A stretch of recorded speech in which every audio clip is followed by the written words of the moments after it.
Aujourd'hui dans l'histoire, on voyage dans notre histoire comme tous les matins avec Franck Ferrand. Bonjour Franck. Bonjour à tous les deux. À quel 28 janvier atterrissons-nous ce matin? Le 28 janvier 1871, le journal officiel annonce la signature de l'armistice qui met donc fin à cette guerre contre la Prusse.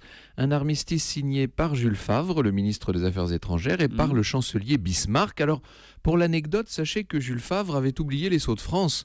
On est en plein siège de Paris, donc il avait autre chose à faire. Il a donc utilisé pour sceller l'accord la seule bague à sa disposition, la bague dite de Fersen, qui lui avait été offerte 20 ans plus tôt. C'est un bijou qui autrefois avait appartenu à Louis XVI et qui sera utilisé de nouveau par Clémenceau en 1919 pour sceller le traité de Versailles, la revanche de la France. La petite histoire dans la grande. Et alors, quelles sont les conditions de cet armistice, Franck? Elles sont strictes, difficiles à accepter pour les Français.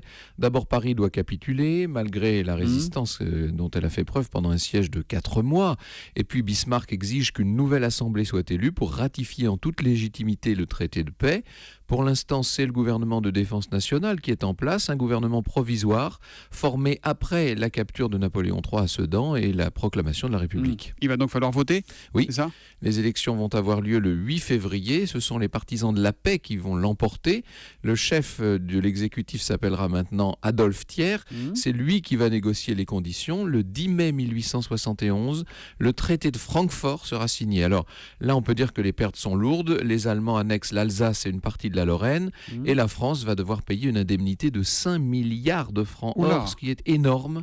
Cette défaite est un véritable traumatisme pour les Français. Vous savez que l'Alsace et la Lorraine ne seront récupérées qu'à l'issue de la Première Guerre mondiale, mais ça, n'est-ce pas, c'est une autre histoire. Qui est un peu plus lointaine ou plus proche de nous. L'histoire, on la retrouve avec vous tout à l'heure à 14h pour parler de quoi, Franck? Nous irons en Lorraine à la rencontre de Joujou, le nain de cour du roi Stanislas. Pardon?